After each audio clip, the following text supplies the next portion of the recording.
এক বছর তো অনেক কথা বলেছি। আমার বক্তব্যটা হয়তো কিছুটা রূঢ় হতে পারে, এলোমেলো হতে পারে, কিন্তু আমি মনে করি যে আমরা চুপ আছি। হয়তো কয়েকটা উদাহরণ দিই। গত 23 তারিখে স্বরাষ্ট্র মন্ত্রণালয়ে প্রধান উপদেষ্টার বিশেষ সহকারী আমন্ত্রণে আমরা কিছু শহীদ পরিবার সেখানে গিয়েছিলাম। এটা একসময় রুটিন ছিল 2 সপ্তাহ পর পর, সেটা একসময় এসে 1 মাস পর পর, মাঝখানে 3 মাসের ব্যবধানে এটা আয়োজন করা হয়েছে। আমি কখনো সেখানে যাইনি, কিন্তু গতদিন আমার আরেকজন আমাদের শহীদের পিতা, ফারহান ফাইজের পিতা শহীদুল ইসলাম ভাই বলল যে ভাই আপনি আসেন, কিছু বক্তব্য বলতে হবে। আমি বলছি ঠিক আছে। আমি একটু দেরি করে গেছি, 10-15 মিনিট দেরি করে গেছি। আমি যেখানে বসছি আমার পরে আর কোনো শহীদ পরিবারের সদস্য ছিল না, পুলিশ সদস্য ছিল। এবং বক্তব্য দেওয়ার সময় আমার বক্তব্য আসলে সবার শেষে। তখন নাম বলি, খুদাবাক চৌধুরী বললেন যে আপনি তো শহীদ ইয়ামিনের বাবা, আপনাদের আগে অনুষ্ঠানে আসেননি। তো বলছে না, আমি আসেনি, কারণ সত্যি কথা বলতে আপনাদের প্রতি আমি একটু নাখোশ, তো সেই কথাগুলো আমি বলতে চাই। বলছে বলেন। তখন বলছে আপনাকে অনেক সময় দেওয়া হবে, যেহেতু এর আগে আপনি এখনো এখানে আসেন না কখনো। তাই আমি বললাম যে আমি মূলত কয়েকটা প্রশ্ন নিয়েই এখানে এসেছিলাম। যে আমাকে বলা হয়েছিল যে চিফ প্রসিকিউটর তাজুল ইসলাম সাহেব এখানে থাকবে, ওনার প্রতি আমার কিছু কোশ্চেন ছিল, যেহেতু উনি ওই অনুষ্ঠানে সেদিন যায়নি, সুতরাং সেটা বলা হয়নি। এখন আপনাদের ব্যাপারে আমার যে নাখোশ তার কারণ বলি। বলেন। তার মানে যে আমার ছেলে শহীদ হয় 18 জুলাই। 31 জুলাই পুলিশ আমার ছেলেকে সন্ত্রাসী আখ্যা দিয়ে বিশাল একটা মামলা সাজায়। সেই মামলার ফেড এখন পর্যন্ত জানতে পারিনি। আমার ছেলে কি এখনো সন্ত্রাসী, এটা আপনারা আমাদেরকে আপডেট দিতে পারেননি এখন পর্যন্ত। দ্বিতীয়ত, আপনারা বলছেন যে আমরা বিচার করছি, তদন্ত করছি। আমি বললাম যে আমি আমার সন্তানের মৃতদেহ হাতে পাওয়ার সঙ্গে সঙ্গে বলেছিলাম যে আমি বিচার দিলাম আল্লাহর কাছে। আমি কিন্তু আমার ছেলের জন্য মামলা করি নাই, ওর মামা মামলা করেছে। কেন করি নাই? কারণ আমি এদেশের বিচার ব্যবস্থায় আস্থা রাখতে পারি না। সেটার একটা কারণ বলি। বলেন। আমি বললাম যে আমরা সরকারি বেসরকারি বিভিন্ন জায়গায় দেখি যে প্রত্যেকটা অফিসের একটা সার্ভিস রুল আছে। সেটা যদি কেউ ভায়োলেট করে, কোনো কাজ করে, তার বিরুদ্ধে ডিপার্টমেন্টাল অ্যাকশন নেওয়া হয়, চাকরি চলে যায়, জেল জরিমানা হয়, অনেক কিছু হয়। তো পুলিশ বাহিনী সরাসরি এই 24-এর গণ আন্দোলনের শহীদদের সরাসরি হত্যাকাণ্ডে জড়িত ছিল, এবং সেখানে তারা লেথেল আর্ম, যেটা বলেন মারণাস্ত্র, ভয়ঙ্কর মারণাস্ত্র ব্যবহার করেছে। তারা রাস্তায় এপিসি ব্যবহার করেছে, আর্মির থেকে সরাসরি স্নাইপার দিয়ে লোককে হত্যা করা হয়েছে, হেলিকপ্টার থেকে গুলি ছোড়া হয়েছে, বিজিবির থেকে গুলি ছোড়া হয়েছে। এটা বিবিসি এবং আল জাজিরার ডকুমেন্টারিতে আসছে। আপনারা ডিপার্টমেন্টাল কি অ্যাকশন নিয়েছেন এটা আমাকে বলতে হবে। তখন উনি বলছে, না আপনার সাথে আমি আলাদাভাবে কথা বলবো। আচ্ছা, ওনার নাম্বারটা রেখে দেন, আপনাকে আমি আলাদা ডেকে কথা বলবো। তার মানে কি দাঁড়ালো? যে আমাকে বলা হলো আমাকে সব থেকে বেশি সময় দিবে, আর যখন আমি বলা শুরু করেছি তখন বলা হচ্ছে যে আপনার সাথে একাকী কথা বলবো। তো আমি কি একাকী কথা বলার জন্য গিয়েছি? শুধু কি আমার ছেলের বিচারের জন্য আমি গিয়েছি? আমি গিয়েছি সকল শহীদদের, সকল পঙ্গু আহত যোদ্ধাদের জন্য, কিন্তু আমাকে কথা বলতে দেওয়া হয়নি।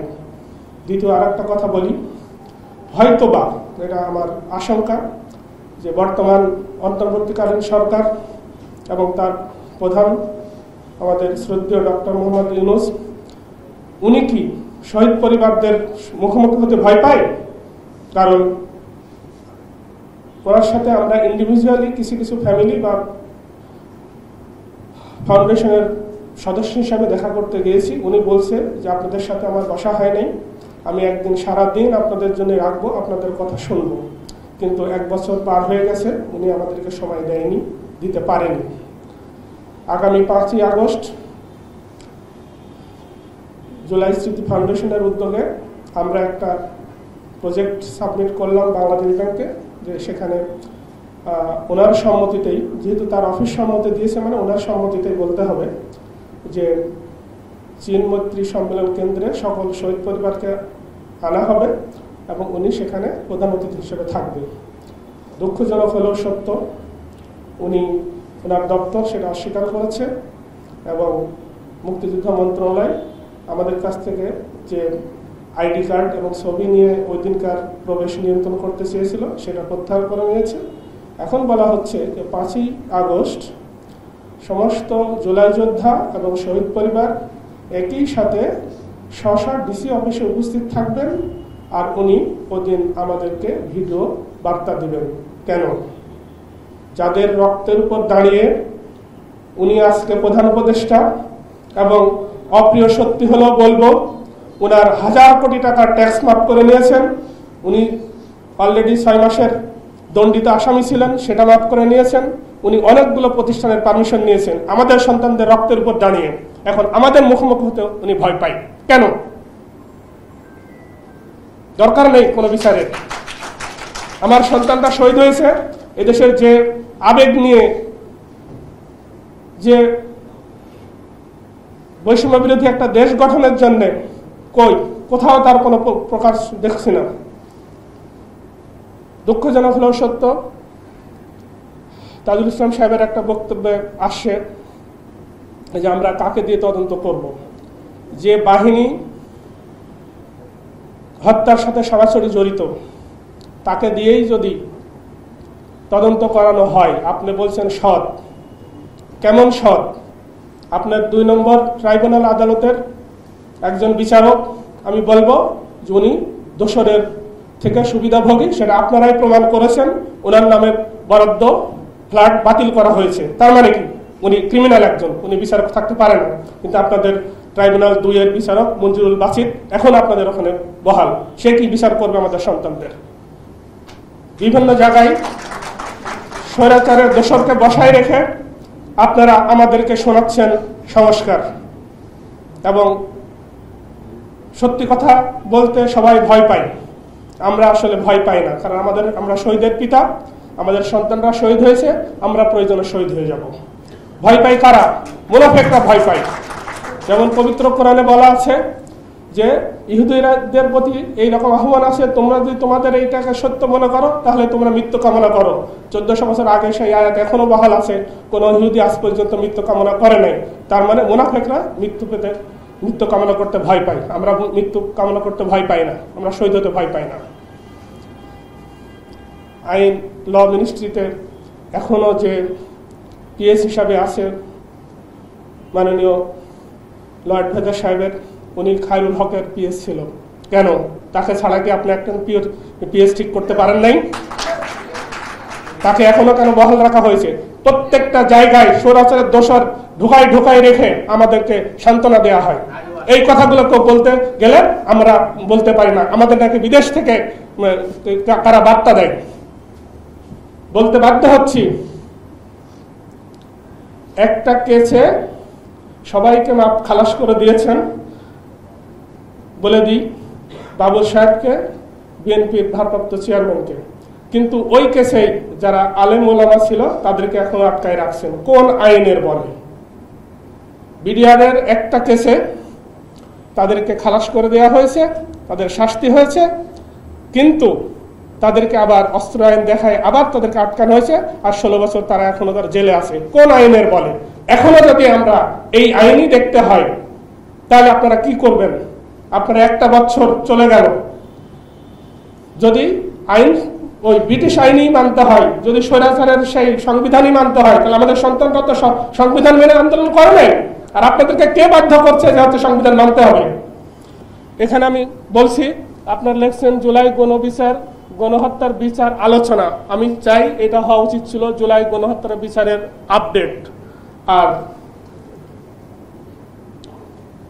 ইন্টারন্যাশনাল অপরাধ ট্রাইব্যুনাল আদালতের নাম হওয়া উচিত ছিল আন্তর্জাতিক বিশেষ দ্রুত আইন আদালত। কারণ আপনারা যে সিস্টেমের কথা ভিতর দিয়ে যাচ্ছেন, আপনারা বলছেন পরবর্তী সরকার এসে আমাদের এই বিচার করে যাবে, ইম্পসিবল। আপনারা কোনো ভোটের মাধ্যমে এই ক্ষমতায় আসেন নাই।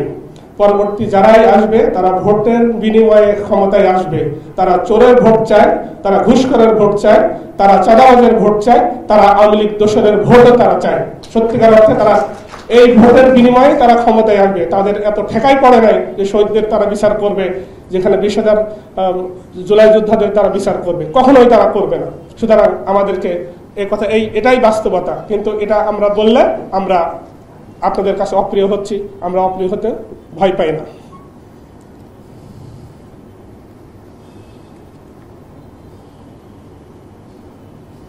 আর একটা বিষয়, যদিও হয়তো অপ্রাসঙ্গিক, তবুও বলবো, যেহেতু মাননীয় পরিবেশ উপদেষ্টাকে পেয়েছি, আমি actually applied chemistry and chemical ইঞ্জিনিয়ারিংয়ের ছাত্র। আমি 17 সালে চাকরি ছেড়ে দিয়েছিলাম। সেটাও বলি, নিজের কথা বলতে হয়, কারণ না হলে তো কেউ জানবে না। এদেশে সালামের মাধ্যমে এই শয়তান স্বৈরাচার সরকার লক্ষ কোটি টাকা পাচার করেছে, আর সেটাকে সহযোগিতা করেছে মুখোশধারী কিছু ইসলামিক ব্যক্তিত্ব। কারণ তারা ইসলামিক ব্যাংকগুলোকেই বেশি টার্গেট করেছিল, এবং তারা তাদের সহযোগিতায় এই লক্ষ কোটি টাকা পাচারে সহযোগিতা করেছে। আমি তখন যমুনা ব্যাংকের গুলশান ব্রাঞ্চের ম্যানেজার। 16 সালের শেষের দিকে আমাকে বলা হলো যে অমুককে লোন দিতে হবে। আমি বললাম, স্যার তাদের সিকিউরিটি, ওনার একটা চেক দেবে। বলছে, সরি, আমি আমার এই 20 বছর চাকরি জীবনে এমন কোনো আনইথিক্যাল কাজ করি নাই, সুতরাং চেকের বিনিময়ে কাউকে আমি লোন প্রপোজাল পাঠাবো না। কারণ আপনারা সবাই জানেন যে কোনো লোন হেড অফিস থেকে অ্যাপ্রুভ হয়, কিন্তু প্রস্তাবনা আসতে হবে কোনো ব্রাঞ্চ থেকে। আমি যেহেতু ব্রাঞ্চ ম্যানেজার, আমি সেটাকে অস্বীকার করেছি, এবং স্বাভাবিকভাবেই আমাকে ট্রান্সফার করা হয়েছে, হেড অফিসে ক্লোজ করা হয়েছে। আমি তখন বলছি যে প্রয়োজনে চাকরি করব না, এবং আমি তাই চাকরি করিনি। কিন্তু এই সৎ সাহসটা এদেশের লক্ষ লক্ষ, বললে ভুলেও কোটি কোটি লোক দেখাইতে পারে নাই। আর দেখাইতে পারে নাই বলেই আজকে আমরা এই 16 বছর 17 বছর দেশটাকে ধ্বংস হতে আমাদের চোখের সামনে দেখেছি। এই 7 বছর আমি আমার যে পড়াশোনা, তার উপর যেহেতু কিছু আমার কাজ আছে, আমি ডাইং ওয়াশিংয়ের একটা কেমিক্যাল, সেটা আমি প্যাটেন্ট ওনার, আমি ইটিপি নিয়ে কাজ করেছি। এই জন্যই এটা বলবো যে আমাদের দেশের গার্মেন্টসকে নিয়ে আমরা অনেক আশাবাদ ব্যক্ত করি, অনেক ভালো ভালো কথা বলি, অনেক লোকের কর্মসংস্থান হয়েছে এসব বলি, কিন্তু ভিতরকার চিত্রটা কি? আমাদের এক্সপোর্টের র মেটেরিয়ালসের 70 থেকে 80% আমরা আবার ব্যাক টু ব্যাক এলসি দিয়ে চায়না থেকে আমরা এটা আমদানি করি, বা সুতা যেগুলো অনেক আছে তোলা, আমরা ইন্ডিয়া থেকে আনি। আচ্ছা, আমরা মূলত এখানে বলা হয় যে আমরা শুধু মজুরিটা পাই। ওকে, ভালো কথা, মজুরি হলো, আমরা কর্মসংস্থান দেখলাম। কিন্তু যদি আপনি ফিনান্সিয়াল ভ্যালুতে কনভার্ট করেন, আমাদের নদী, খাল, বিল, প্রত্যেকটা পানি, এবং এখন আমরা খাওয়ার পানি পাই না, এবং মানুষের যে রোগ ব্যাধি হচ্ছে তার জন্য আমাদের যে চিকিৎসা খরচ, সামগ্রিকভাবে আমি মনে করি এই গার্মেন্টসগুলো আমাদের রাষ্ট্রীয়কে যদি আমরা নেট ব্যালেন্সিং করি আমাদের ক্ষতি করেছে। হ্যাঁ, তাহলে কি এটা বন্ধ করে দিতে হবে? না। পৃথিবীর গ্রিন গার্মেন্টসের 80% বাংলাদেশে, এটা হয়তো আমরা অনেকেই জানি না। আমি ম্যাডামকে বলবো, গ্রিন গার্মেন্ট ছাড়া কোনো গার্মেন্ট থাকতে পারবে না।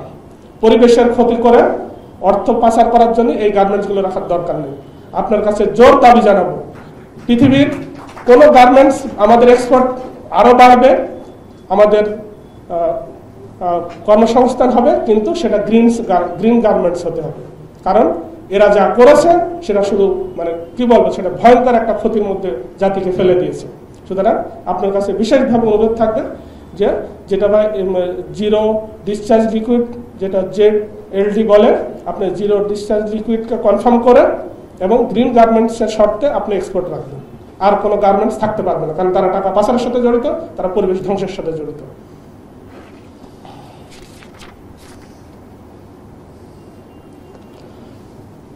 আইন উপদেষ্টা স্যারের দৃষ্টি আকর্ষণ করছে, আপনি যদি আইন এখন তৈরি করেন, আপনাকে বাধা দেওয়ার জন্য কেউ নেই। আপনার এমন আইন করতে হবে, মমতাজ আর বদিরা কিভাবে সংসদ সদস্য হয় এবং তাদের কিভাবে মাননীয় মানে সংসদ সদস্য তাকে আহ্বান করতে হবে। আমাদের দেশে কি এত যোগ্য লোকের অভাব পড়ে গেছে? তার মানে কি আপনার আইনের ঘাটতি আছে, যার জন্য বদি আর মমতাজরা সংসদ সদস্য হতে পারে। আপনি আইন চেঞ্জ করবেন, উদ্যোগ নেবেন। আর একটা বিষয়, যেহেতু সংস্কারের প্রশ্ন আসছে, কোনো সংসদ সদস্য প্রার্থী সে তার পেশায় যখন বলবে যে রাজনীতিবিদ, তাকে একবারে ডিসকোয়ালিফাইড করবেন। তার বৈধ আয় থাকতে হবে, তার টিন থাকতে হবে। যদি সে প্রুভ করতে পারে যে সে শুধুমাত্র সেবা করার জন্যই রাজনীতি করে, এমন কোয়ালিফাইড লোককেই আপনার রাজনীতি করার সুযোগ দিবেন, সেই আইন করবেন। এই আইনে কেউ বাধা দিবে না, কারণ আপনার তো ভোট নেওয়ার কোনো দরকার নেই। বর্তমান সরকারের ভোট নেওয়ার কোনো দরকার নেই। সুতরাং যা চেঞ্জ করার এখনই করার সময়। আর যদি এটা না করতে পারেন, তাহলে শহীদদের আবেগের সাথে, শহীদদের রক্তের সাথে এটা বেইমানি করা হবে। অনেক কথা আছে, কিন্তু আমরা মনে করি বিভিন্ন জায়গায় শহীদ ফ্যামিলির প্রতিনিধিত্ব আমি চাই। কেন চাই? আমাদের আবেগের কথা বলতেই হবে। আমাদের সন্তানেরা যে আবেগ নিয়ে বুকের রক্ত দিয়েছে, এই কথাগুলো কেউ শুনতে চায় না। এই জন্য আমরা বলেছি, যদি উচ্চ কক্ষ হয় সেখানে শহীদ ফ্যামিলির রিপ্রেজেন্টেটিভ থাকতে হবে। আপনাদের বিভিন্ন কমিশনের, সংস্কার কমিশনে আমাদের শহীদ ফ্যামিলির এবং জুলাই যোদ্ধাদের এখানে রিপ্রেজেন্টেশন থাকতে হবে। কারণ আমরা কোন আবেগ নিয়ে করেছি সেটা তো আমি মনে করি অনেকেই বুঝতে পারছেন, এটাকে একটা মানে শুধু স্লোগানের মধ্যে রেখেছে। সুতরাং আমাদের আবেগের কথাটা শুনতে হবে।